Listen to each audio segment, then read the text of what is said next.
Ele é a imagem do Deus invisível, o primogênito de toda a criação. Porque dele e por meio dele e para ele são todas as coisas. A ele seja a glória para sempre. Amém.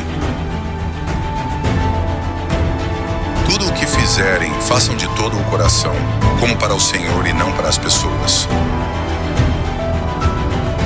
Toda a Escritura é inspirada por Deus e útil para o ensino, para a repreensão, para a correção, para a educação na justiça.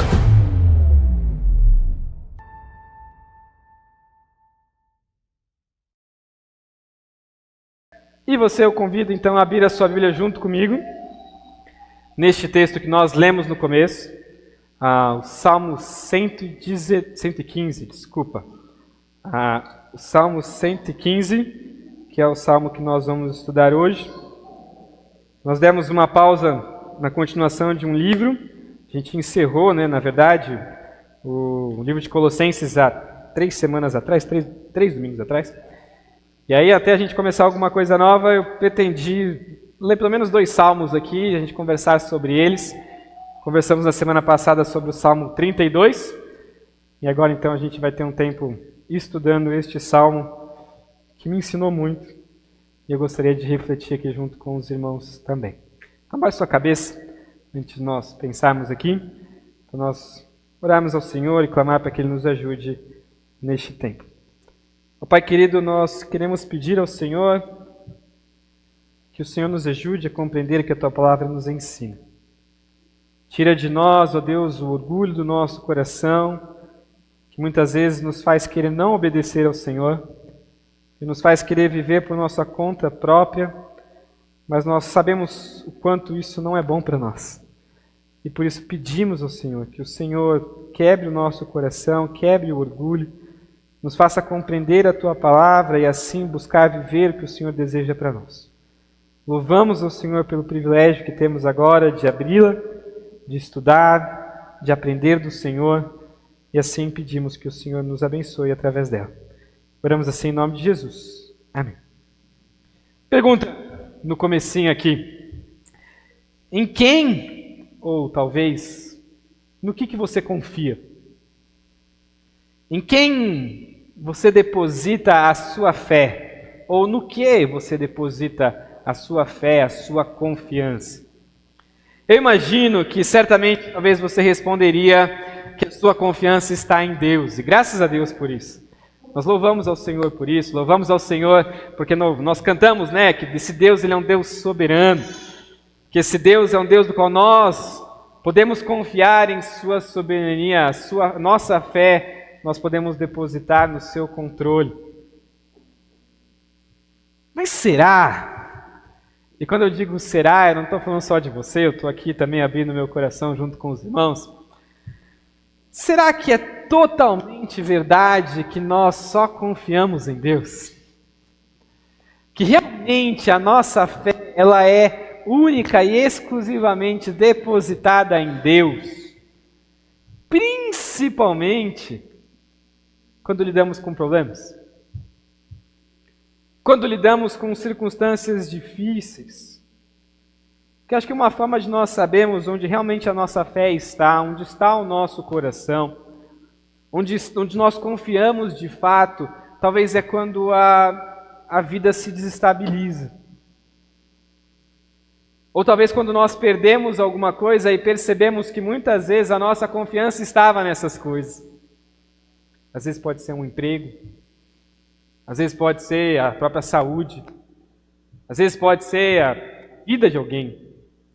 E a nossa alegria dependia tanto dessa pessoa que hoje, agora, nós nos vemos em situação onde parece que o nosso mundo acabou. Porque muitas vezes a nossa fé, a nossa confiança, a nossa suficiência, a nossa satisfação estavam depositados em coisas, em pessoas, em circunstâncias. Mas é interessante que esse salmo ele vai nos ensinar que a nossa confiança ela está totalmente relacionado com aquilo que nós adoramos. Aquilo pelo qual você confia é aquilo pelo qual você adora. Porque o seu coração está dizendo, eu preciso disso para me fazer feliz. Ou eu preciso dessas coisas, dessas circunstâncias, destes planos, das minhas conquistas, ou coisas do tipo, para então assim encontrar felicidade ou estabilidade na minha vida. E se eu não tiver aquelas coisas, eu me frustro, eu me decepciono, eu vivo numa vida talvez inútil da vida porque ela não tem mais alegria ou satisfação. E esse salmo, ele vai nos ensinar quanto a essa realidade. Ele vai nos ensinar que no final das contas a nossa confiança está no único Deus vivo que nos protege e abençoa. E por isso nós o bendizemos. Sei que a gente já leu no começo, então eu queria que a gente fosse caminhando aqui nesses versículos e refletindo sobre o que ele nos ensina, principalmente sobre a realidade das nossas vidas. Então olha comigo, primeiro como ele introduz para a gente este salmo, nos contando então sobre a realidade da vida aqui, principalmente de nós louvarmos apenas ao Senhor, a este Deus. Olha só como ele começa dizendo para a gente no versículo 1. Salmo 115, então, versículo 1. Não a nós, Senhor, não a nós, mas ao teu nome dá glória, por amor da tua misericórdia e da tua fidelidade. O autor, ele começa então nos introduzindo aqui, de certa forma, de um certo convite. Como se nós agora tivéssemos o objetivo de louvar ao Senhor, e o convite que ele nos faz aqui é que nós louvemos ou adoremos a este Senhor e demos glória a este Senhor única e exclusivamente. Um pouquinho mais para frente ele vai entrar então numa realidade até mesmo quanto a outros deuses, mas é interessante como ele começa aqui dizendo, principalmente não só na realidade de dar glória a este Deus, mas também de dar glória a este Deus, mas não a nós. A discussão do qual ele começa a colocar aqui para a gente não é louvar e adorar a este Deus comparado com o resto dos outros deuses que existe. Ele vai trazer um pouquinho mais para frente sobre isso. Mas principalmente num começo de reflexão de que a Ele deve ser a glória e não a nós. E a razão do qual ele nos diz aqui é de nós fazermos isso principalmente por conta do seu amor, da sua misericórdia e da tua fidelidade. No Êxodo 34, versículo 6, Moisés ele disse algo parecido, ele diz, ó Senhor, o Senhor Deus compassivo e bondoso, tardio em irar-se e grande em misericórdia e fidelidade. Motivo pelo qual então a Ele deve dar glória primeiramente, é porque Deus é um Deus misericordioso e grande em fidelidade. Deus demonstra isso para conosco. O que nós podemos experimentar deste Deus é a sua misericórdia e a sua fidelidade. Mas aqui então já nos causa uma certa realidade do qual nós temos que refletir sobre as nossas vidas. Eu acho que quando nós olhamos ao nosso redor, talvez nós temos essa tendência. Nós temos a tendência de dizer, não, talvez nós conhecemos a Deus, então nós somos os únicos que adoram Deus exclusivamente. Ou até mesmo uma realidade que então não, nós somos chamados a adorar a Deus, o único só Deus, e não existe outro Deus, nós não devemos fazer idolatria, Êxodo 20 nos ensina sobre isso, não devemos fazer nada nesse sentido, então a adoração única e exclusiva a Deus, nós fazemos isso. Porém, o salmista ele nos começa a mostrar que muitas vezes a nossa adoração, ela acaba sendo disputada tanto contra Deus, quanto muitas vezes com nós mesmos. E no final das contas, esse é o ponto principal do porquê a idolatria existe. Se você revisitar até mesmo mitologias gregas ou coisas do tipo, você vai ver que os deuses existiam para que eles pudessem proporcionar algo ao ser humano. Então, existia uma realidade ali de um deus ou de um ídolo, alguma coisa nesse sentido, que ele dava algo do que o povo precisava. Então o povo precisava de colheita, então você ia e adorava aquele Deus, para que então, agradando aquele Deus, o povo pudesse então receber então uma colheita satisfatória e todo o resto. No final das contas, se a gente for refletir, a quem de fato existe a adoração? A nós mesmos. Porque usamos dos deuses para que nós sejamos beneficiados. No final das contas, entendemos que nós não estamos adorando, nós estamos querendo fazer uma barganha. Eu te dou algo e você me dá algo. No final das contas, eu estou pensando em mim mesmo. Agora, não é interessante como nós podemos ser capazes de fazer a mesma coisa com Deus? Deus, eu só te adoro se você me der aquilo que eu quero. Deus, eu só te adoro, ou eu só vou sentir alegria em te adorar se aquele emprego que eu tanto sonhei funcionar, se eu conseguir aquela vaga. Se talvez a minha circunstância financeira em casa está muito boa. Se talvez os meus planos, aquilo que eu desejei para mim neste ano acontecerem. Mas se o Senhor não me der, eu me revolto, eu me contrario, eu estou contra o Senhor. E no final das contas, a gente mostra um coração que não está disposto em dar glórias exclusivamente a Deus, mas está disposto a dar glórias a Deus se Ele me der. Então a quem adoramos? A nós mesmos. E então o salmista ele nos chama a essa realidade. Senhor, glória ao Senhor, não a nós.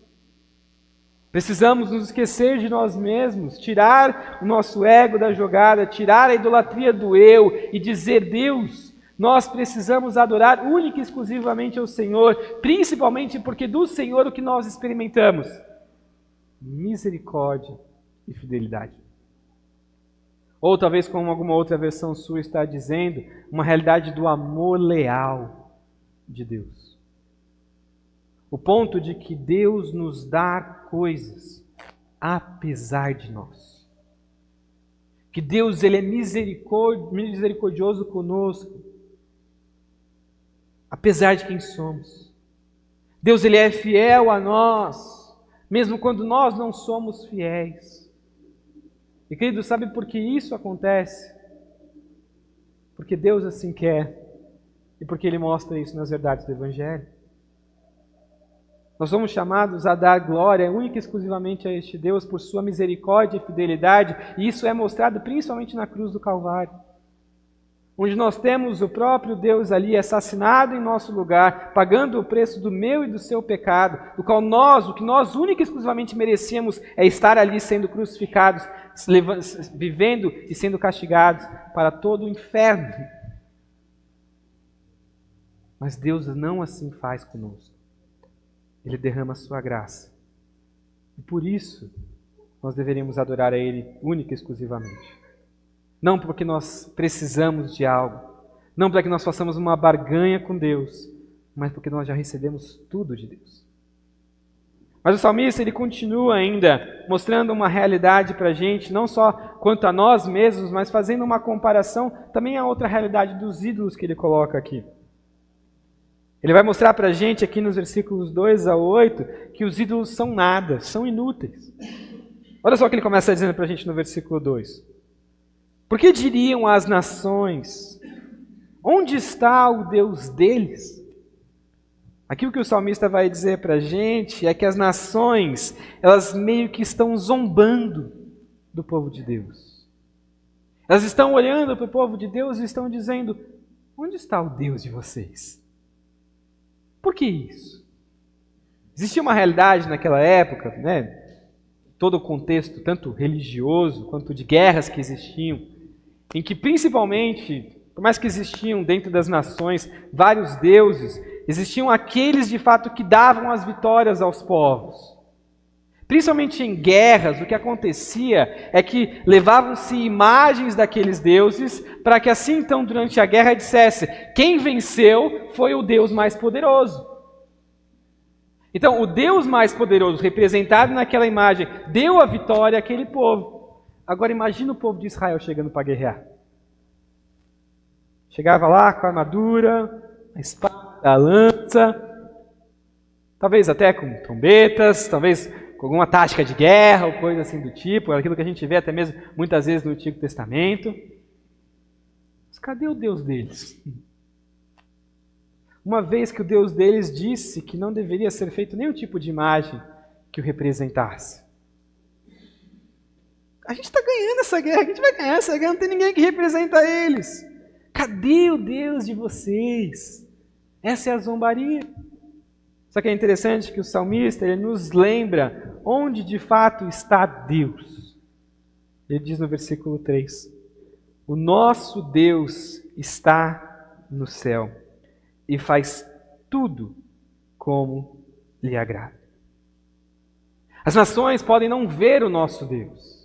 As nações, nessas guerras do qual eles estão dizendo aqui, podem até zombar do povo de Israel, e até o povo de Israel pode diversas vezes se amedrontar e pensar, não, talvez a gente não vai vencer mesmo, nosso Deus não está conosco, nós não temos uma imagem dele. Mas o salmista está lembrando, nosso Deus, ele está acima de tudo isso. Nosso Deus está acima dos céus. Ele está ali porque ali é o seu lugar.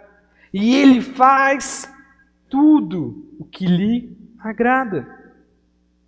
O salmista está afirmando para nós que este Deus do qual Ele deseja que a glória seja única e exclusiva a Ele, é o Deus do qual está acima de todas as coisas, afirmando assim a sua soberania, a sua autoridade, o seu governo. Deus está acima de tudo e de todos. E por causa de sua soberania, faz o que bem entende. Agora, essa afirmação aqui, essa verdade que o salmista nos traz, de que Deus ele governa sobre tudo e sobre todos, Ele é o Deus que está acima de todas as coisas e Ele age com o seu propósito. Como você lida com essa verdade? Saber que Deus age de acordo com a sua vontade. Quando nós pensamos na história como um todo, até nos faz nos alegrar.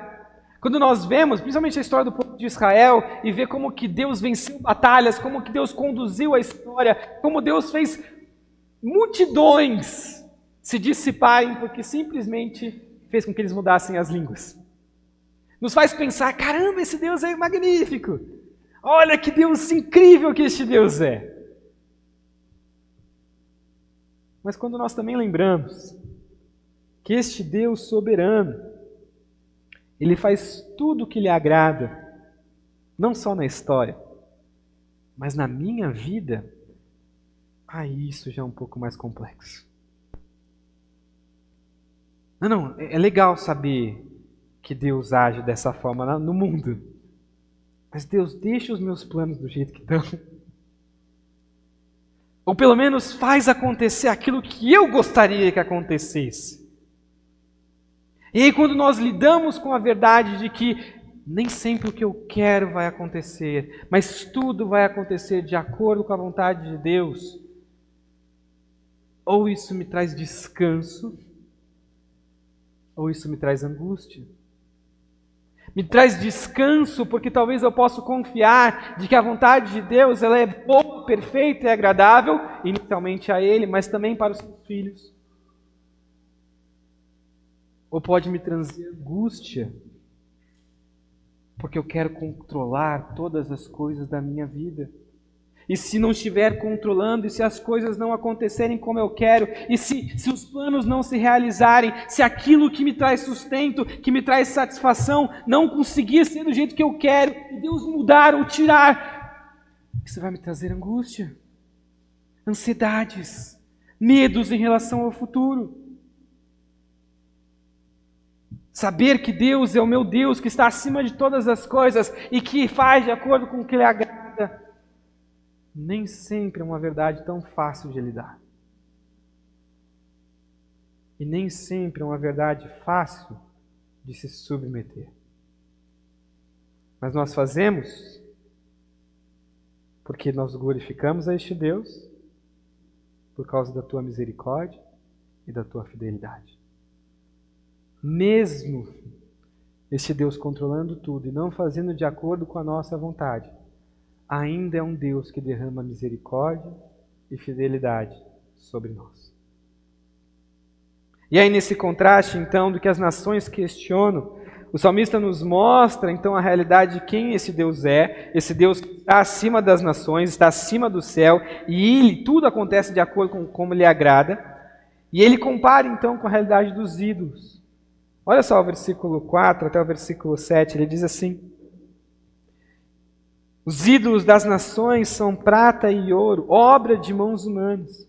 Tem boca e não falam, tem olhos e não veem, tem ouvidos e não ouvem, tem nariz e não cheiram, tem mãos e não apalpam, tem pés e não andam, som nenhum lhe sai da garganta. Ele começa dizendo aqui pra gente, no final das contas, que esses ídolos eles aparecem, dá para serem vistos, mas no final das contas eles são coisas materiais. Eles são prata e ouro, e no final das contas, quem os criou foram os próprios seres humanos, obras de suas próprias mãos. Tanto que eles são obras de suas próprias mãos, que as suas próprias características, o que os representam, são coisas humanas.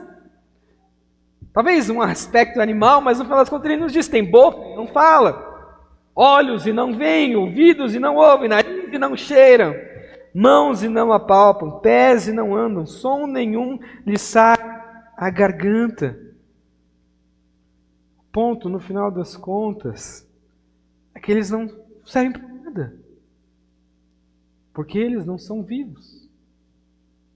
Quando o povo está ali para entrar na terra prometida, o livro de Deuteronômio, ele repete as leis para o povo. E Moisés, então, ele escreve para o povo de Israel, lembrando eles sobre quem Deus é.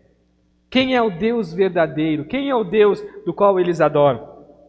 Para que assim, então, quando entrasse na terra prometida e lidasse com as outras nações que estavam ali ao redor e tivessem que lidar com os deuses deles, eles se lembrassem que eles adoram o Deus vivo.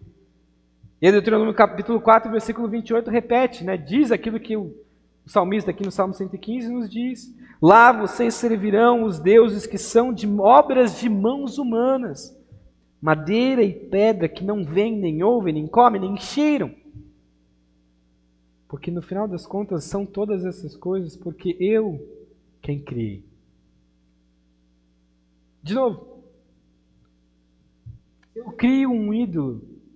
Eu crio para que ele me faça aquilo que eu quero. Quem eu adoro no final das contas? Eu mesmo. E é interessante a gente pensar quanto a isso. Porque ele vai terminar dizendo ali no versículo 8, tornem-se semelhante a eles os que os fazem e todos os que nele confiam. Se os ídolos são inúteis, aqueles que buscam adorar ou buscam viver na realidade dentro desses ídolos, ele vai dizer para a gente que eles se tornam semelhantes a eles. Ou seja, numa inutilidade de vida, numa vida sem sentido, numa vida sem esperança, numa vida que no final das contas não faz sentido. Paulo, lá em Efésios capítulo 4, versículo 17, ele diz algo parecido, ele diz: assim eu digo a vocês, e no Senhor insisto, que não vivam mais como os gentios, na inutilidade dos seus pensamentos, na vaidade dos seus pensamentos, numa vida sem sentido. Paulo está dizendo isso para a gente. Mas aqui é interessante como o salmista nos mostra que estes, então, que adoram esses homens, esses ídolos, eles se tornam semelhantes a eles. Só que o que é interessante nesse versículo 8 é que você não vê em nenhum momento aqui ele falando sobre a adoração aos ídolos. Olha só de novo, versículo 8. Tornem-se semelhante a eles os que os fazem, e todos os que neles confiam. Aqui está algo interessante.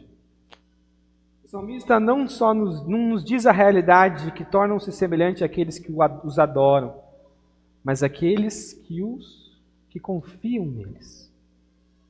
Porque, queridos, a nossa adoração, como eu falei lá no começo, está totalmente ligada com a nossa confiança. Aonde nós depositamos a nossa fé, aonde nós depositamos aquilo pelo qual nós confiamos, é aquilo do qual nós adoramos. É aquilo do qual nós colocamos ser o maior valor ou mais importante em minha vida. Tanto é porque se eu perder aquilo, a minha vida cai, a minha vida se explode, ela perde sentido, ela não tem mais sentido de ser vivida. Então, se a minha vida depende disso, eu adoro aquilo. Eu confio naquilo. A minha fé, a minha vida está baseada nisso. onde depositamos a nossa fé, representa quem adoramos. E talvez, queridos, eu imagino que se eu for na sua casa, talvez eu não vá encontrar uma salinha lá onde você tem um lugar onde você faz ritos de adoração e culto, ou coisas assim do tipo. Colocando talvez alguns ídolos ou coisas materiais do qual você adora. Imagino que eu não vou encontrar isso na sua casa. Mas certamente nós temos ídolos pelo qual nós confiamos. Como assim? João Calvino nos diz que o coração humano é uma fábrica de ídolos. Ou seja, nós constantemente estamos criando ídolos que tomam o lugar de Deus em nossas vidas.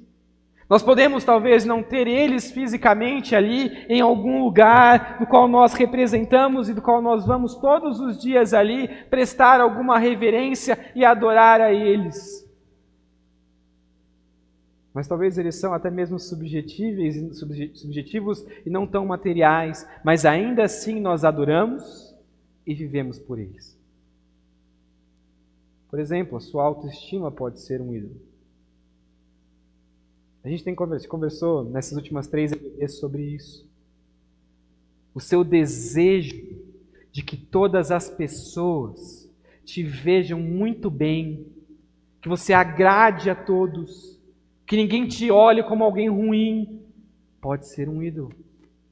E aí para isso, para que você conquiste isso, o que você faz? Você peca. Você mente. Você conta uma história, mas nem tão verdadeira, para que você seja bem visto. Você engana pessoas. Você fala mal de outros. Para que aquela pessoa do qual você está conversando tenha um momento legal e ela fala, nossa, pessoa legal, né? Mas por trás, nós fazemos isso muitas vezes. Nossa autoestima, a maneira como as pessoas nos veem, podem ser um ídolo. Nossa carreira pode ser um ídolo. Onde nós desprezamos as coisas de Deus. Você não é tão fiel a Deus no seu trabalho assim. Nas pequenas coisas você consegue talvez desvirtuar ali alguma realidade. Deus, Ele não é o Senhor da sua vida no seu trabalho. Talvez a sua família pode ser um ídolo. O seu casamento pode ser um ídolo. Seus filhos podem ser um ídolo. Até mesmo o saldo da sua conta bancária pode ser o seu ídolo. Talvez não são coisas materiais de fato, talvez não são coisas do qual nós vemos todos os dias ao nosso redor, mas são coisas que nós criamos com a obra das nossas mãos e colocamos no lugar de Deus e dizemos, é isso do qual eu confio para me dar alegria, satisfação e um sentido para esta vida. E eu adoro e eu vivo por estas coisas. Agora, queridos, o salmista está nos mostrando aqui uma realidade. Todos aqueles que confiam nestas coisas tornam-se inúteis como eles. Você pode ter certeza que se você busca a alegria da sua vida, a satisfação da sua vida, a estabilidade, a confiança de tudo que você tem, do que você é, em todas as outras coisas que não seja Deus, eu vou te dizer uma coisa, não vai ser suficiente. Uma hora você vai se frustrar. Uma hora estas coisas não vão encher o seu coração da forma como só este Deus pode preencher o seu coração. E por conta disso, você vai se sentir inútil, frustrado, machucado, cansado, depressivo, ansioso. E aí, mais um monte de adjetivo que você quiser fazer. Porque não temos confiado neste Deus que está acima dos céus, que está nos céus, faz tudo como Ele agrada, e só a Ele merecemos dar, que merece a nossa glória, a nossa reverência, a nossa adoração. Agora o salmista ele continua então fazendo um contraste Primeiro ele nos conta então que os ídolos não são nada, mas agora ele vai nos dizer quem o Deus é e o que nós podemos encontrar nele. Olha só o versículo 9 até o versículo 11, ele começa dizendo ali: Ó Israel, confie no Senhor, Ele é o seu amparo e o seu escudo. Casa de Arão, confie no Senhor, Ele é o seu amparo e o seu escudo. Vocês que temem o Senhor, confiem no Senhor, Ele é o seu amparo e o seu escudo. Ele começa dizendo ali para a gente, tanto Israel, depois casa de Arão, e depois vocês que temem o Senhor. Há uma referência da realidade em Israel, o convite de todo o povo. Confiem no Senhor. Depois a realidade da casa de Arão, se referindo principalmente aos sacerdotes que vinham da descendência de Arão. Confiem no Senhor. Os que temem ao Senhor, existe até uma conversa de quem seriam esses. Alguns até mesmo dizem que este salmo ele foi escrito no período do exílio, onde o povo estava ali na Babilônia, e que existia uma realidade ali de outras nações ao redor, outros povos ao redor, mas que conheciam a este Deus, conheceram o Deus de Israel e que agora estavam temendo ao Senhor. Existe essa possibilidade, é possível que seja assim também. Mas é possível talvez que só o salmista está nos convidando, todos aqueles, não só que fazem parte, mas principalmente que têm uma coisa a mais, que vivem em temor ao Senhor.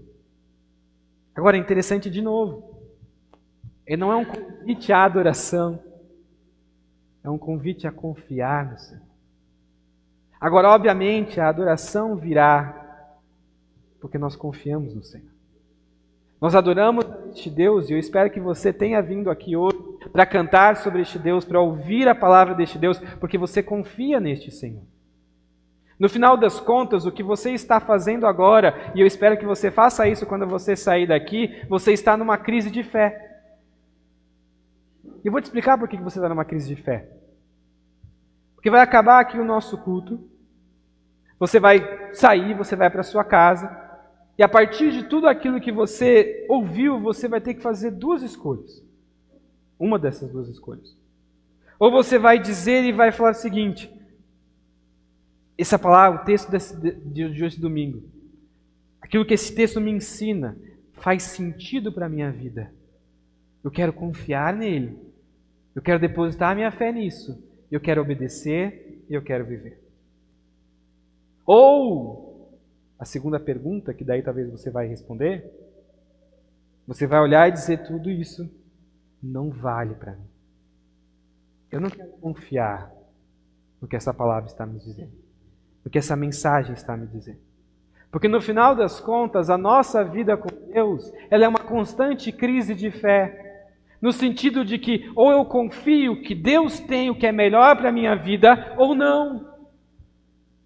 Ou este mundo, ou as minhas conquistas, ou os meus planos, ou os ídolos que eu crio.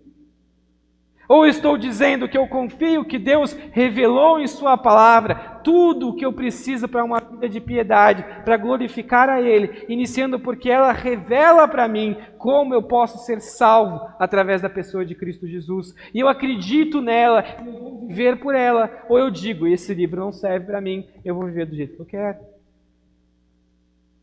Os ídolos que eu crio, da maneira como eu desejo.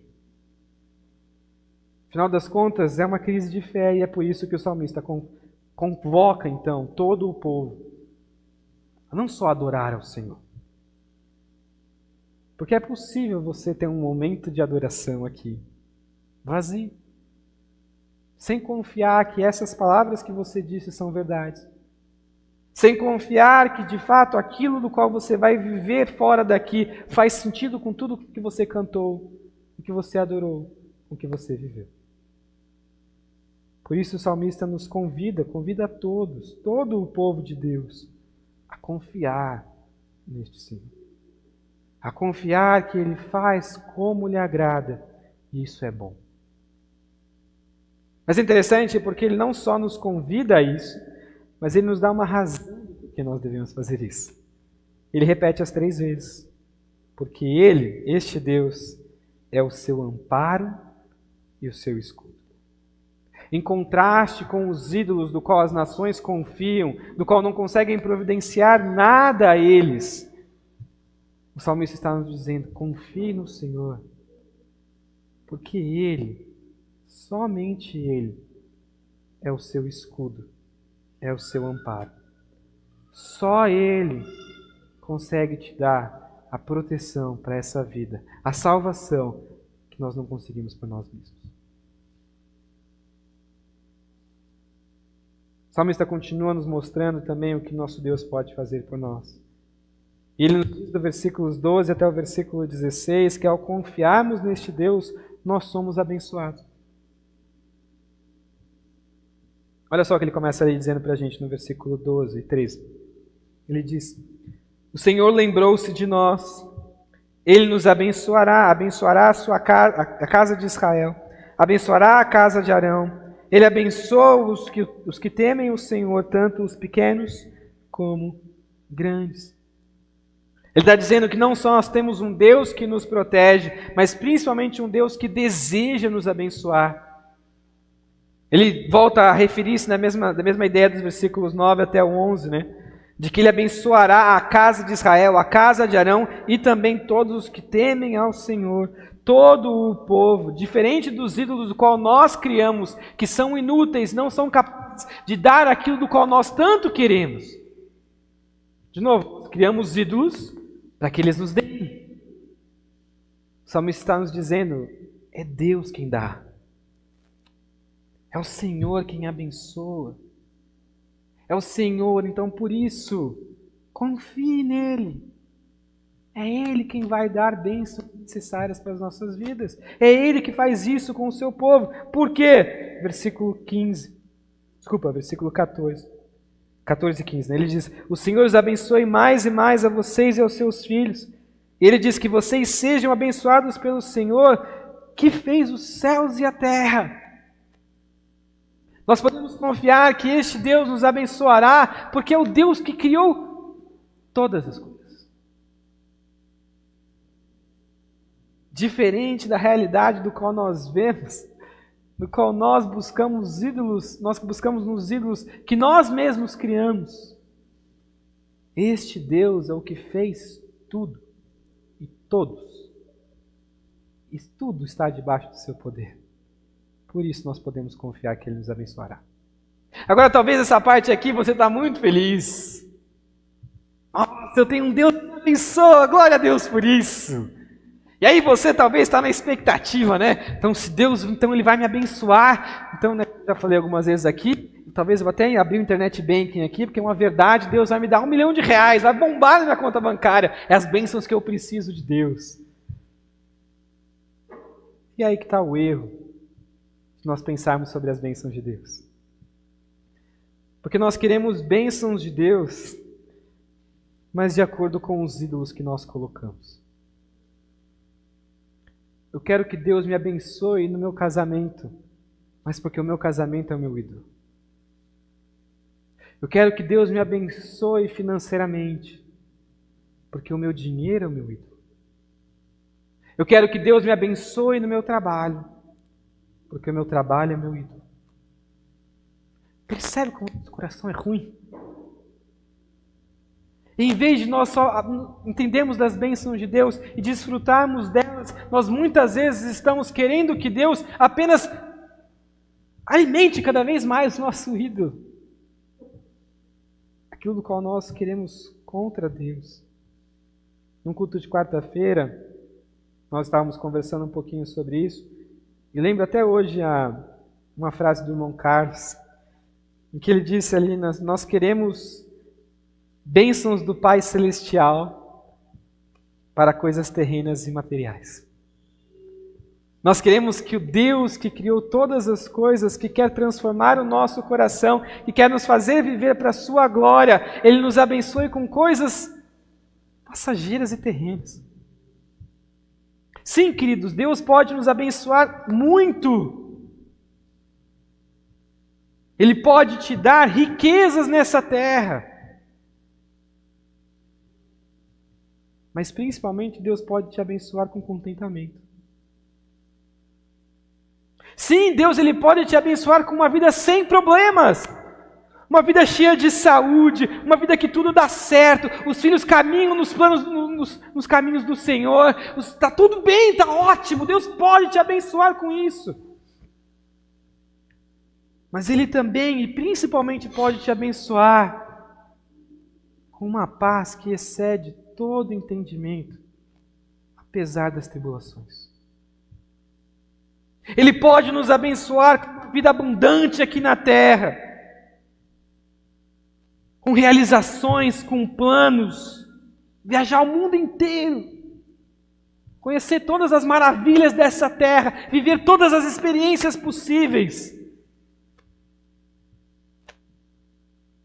Mas em Cristo, aquilo que Paulo vai nos ensinar em Efésios 1, Deus ele pode te abençoar com todas as bênçãos espirituais. Aqueles que estão em Cristo têm todas as bênçãos que Deus quer nos dar. Sim, Ele pode dar muito mais nessa terra. Ele pode. Mas será que Ele quer? E será que talvez nós não estamos desejando que Deus abençoe apenas para sustentar os nossos vidas? Tanto é porque o versículo 16 ele nos fala algo parecido. E talvez um pouquinho difícil da gente entender. Ele diz assim, os céus são os céus do Senhor, mas a terra Ele deu aos filhos dos homens. O que está querendo dizer aqui para a gente é que o Deus a quem nós servimos não se restringe a apenas coisas terrenas. Lembre-se que eles questionam lá no começo, onde está o Deus de vocês? E Ele está dizendo, o nosso Deus está nos céus. Este Deus que fez os céus e a terra, que criou todas as coisas, e Ele nos permitiu viver nesta terra, enquanto Ele está acima de todas as coisas, reinando e governando. Se Deus ele está acima destas coisas materiais, Deus pode nos dar muito mais do que este mundo pode oferecer. E quando eu digo que Deus pode dar muito mais do que Ele pode oferecer, nós não estamos falando de dígitos numa conta bancária. Nós não estamos falando do carro do ano. Nós não estamos falando da melhor casa possível que você pode ter, ou da realização dos seus sonhos, mas das bênçãos espirituais que nós temos em Cristo, quanto à salvação, à tranquilidade, a uma proteção e principalmente ser filho de Deus. Daquilo que a gente comentou mais cedo no EBD, de não mais sermos condenados, porque Jesus pagou o preço dessa condenação, e agora nós podemos ser filhos de Deus, para viver eternamente ao lado do nosso Pai. Só Deus pode nos oferecer isso. Ninguém mais. Nada nesta terra pode nos dar isso. Por que vamos pedir então coisas apenas dessa terra? Se Ele pode nos dar muito mais que isso. E é assim então o texto termina com um convite final. Diante de todas essas verdades, concluindo aquilo que ele afirmou lá no começo. Não a nós, Senhor, mas ao Teu nome. Ao Senhor a exaltação, ao Senhor ao louvor. Ele então conclui, nos convidando por final, nos lembrando então de bendizer ao Senhor para sempre. Ele diz ali no versículo 17 e 18, assim: os mortos não louvam o Senhor, nem os que descem à região do silêncio podem fazer isso. Nós, porém, bendiremos o Senhor, desde agora e para sempre. Aleluia. O salmista então vai concluir aquilo que ele nos chamou a fazer. E ele começa dizendo aqui para a gente que os mortos não louvam. O salmista não pretende aqui tratar um pouco sobre vida após a morte, não é essa a ideia dele. E nem falar sobre a realidade da vida eterna, não tem essa pretensão. Mas quando ele nos diz aqui no versículo 18 de que nós agora que estamos vivos, essa ideia, podemos bem dizer o Senhor agora e para sempre. O contraste que ele nos dá que no sentido de que aqueles que já não estão mais entre nós, não estão mais vivos, não estão mais nesta terra e não podem mais adorar ao Senhor enquanto aqui. Por isso o convite para o salmista do salmista para nós diante deste Deus, o que faremos? Bendiremos a Ele. Quando? Aqui enquanto vivemos. Agora, mas para todo sempre. Eu imagino que você sabe, que você deseja isso. Viver eternamente ao lado do Senhor para adorá-lo. Mas deixa eu te contar um segredo. Você não precisa esperar até lá para começar a fazer isso. Nós vivemos para a adoração deste Deus. E Ele nos chama a bendizer o seu nome hoje. Por amor da tua misericórdia e da tua fidelidade. Um Deus do qual nós podemos confiar, um Deus que nos abençoa muito mais do que nós pedimos. Que o Senhor nos ajude a não colocar outros ídolos em nosso coração que esteja acima dele, mas que a Ele, unicamente a Ele, nós demos glória e bendizemos o seu nome. Nossa confiança está no único Deus vivo que nos protege e abençoa. Por isso, o bendizemos. Que você confie no Senhor. Que a sua vida, a sua fé esteja depositada nele e não mais em outra coisa. E queridos, no final das contas, é para isso que Jesus morreu por nós. Nós estávamos vivendo para outras coisas, depositando a nossa fé em outras coisas que não no Senhor, porque não o conhecíamos. Mas Cristo Jesus morreu por nós, para nos trazer para perto dele. E à medida que nós depositamos a fé neste Evangelho, nesta mensagem, temos a salvação e podemos confiar para sempre diante deste Deus. Vamos terminar cantando. Cantando diante dessa verdade, diante desse próprio Deus aqui, reconhecendo que esse nosso Deus, Ele é grande. Ele é grande e Ele merece o nosso louvor, a nossa adoração, a nossa confiança, a nossa vida. Vamos cantar.